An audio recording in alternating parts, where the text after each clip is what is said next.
More blessed are those who haven't seen. But how might that refer to God?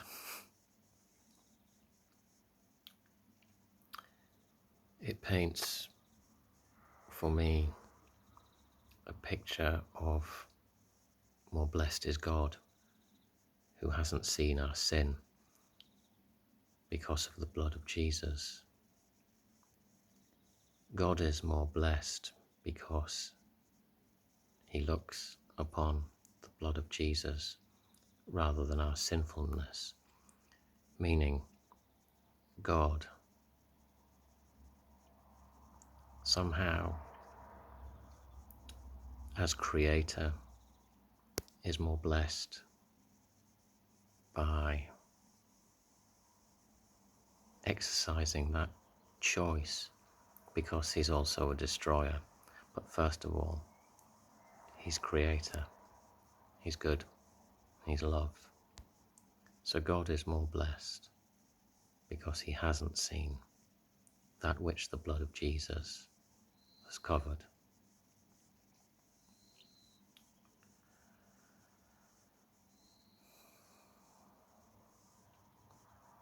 So when we become a people who forget the blood covenant, we place ourselves in a very vulnerable position, because if we don't remember, if we choose to ignore the most precious gift humanity has ever received, the blood of Jesus, if we forget that, if we fail to remember the value of the blood as demonstrated by the Israelites in Egypt, if we forget it, if we don't remember to apply the blood to our lives, then you see the other side of God the Creator, and that's God the Destroyer. So we can moan and groan and grumble and all the rest about it's the only thing that keeps us in a place of grace is that blood.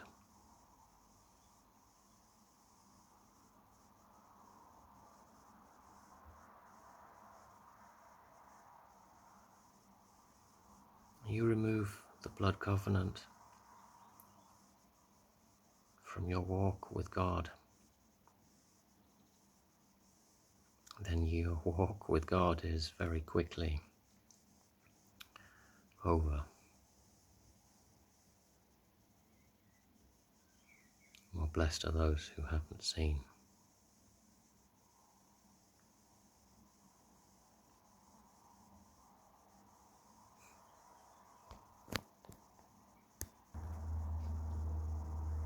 And there's another not seeing that we need to remember. It's like in the garden. In the Lord's Prayer, we say, don't lead us into temptation. But in the garden, they weren't led into temptation. To some degree or other, you might say they were placed amongst temptation and given an instruction as to how to respond to that thing which they chose to do, to take. But how did it begin? Sin and death in the garden begins with seeing something desirable.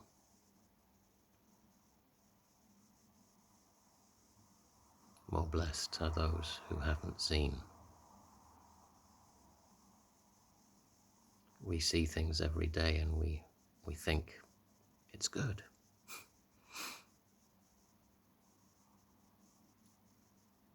and so we desire it.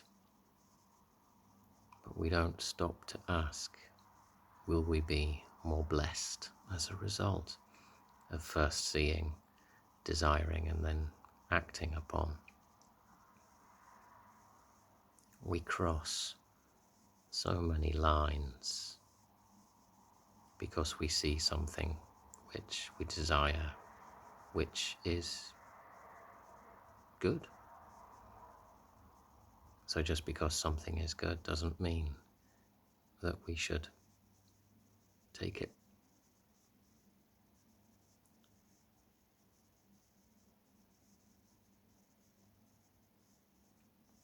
More blessed are those who haven't seen. We should behave as if we haven't seen it. Perhaps this is where we get the idea of turning a blind eye.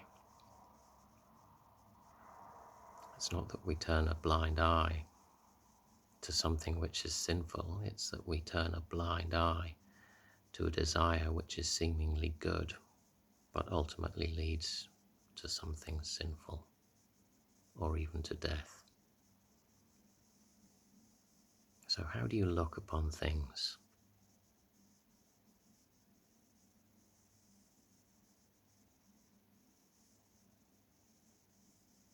I suppose how we look upon things is how we might like to be looked upon. Do I want to be looked upon as a sinner or a saint? Do I want to be looked upon as a child of God or a child of the devil?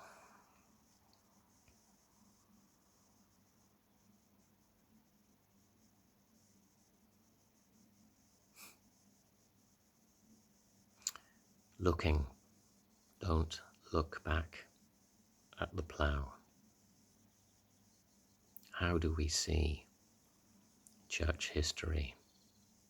How do we see revival? Do we focus on bits that we desire to see them demonstrated afresh in our days? Or do we stop and ask, do you desire this, Lord?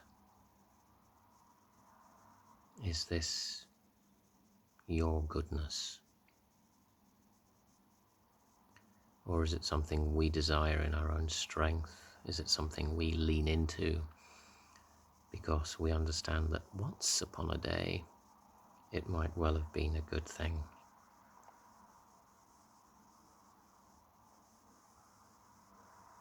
Perhaps how we see church history and revival needs to change as well.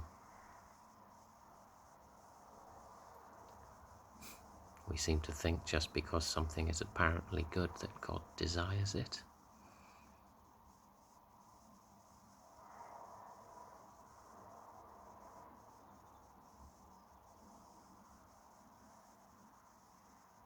I think so long as we remember to look upon the blood, to remember the cross,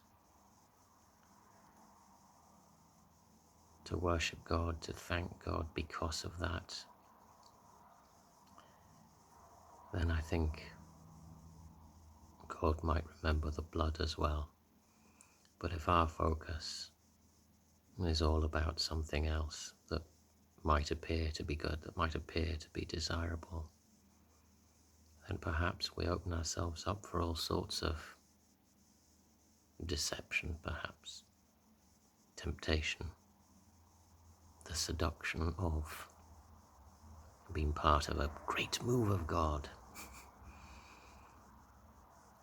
when perhaps the greatest move of God is just what you do with the eyelids of your eyes and the eyes of your heart.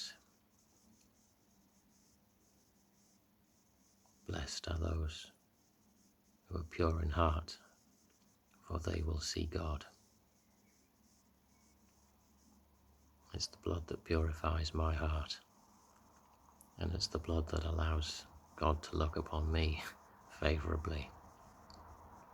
Not revival, not my theology.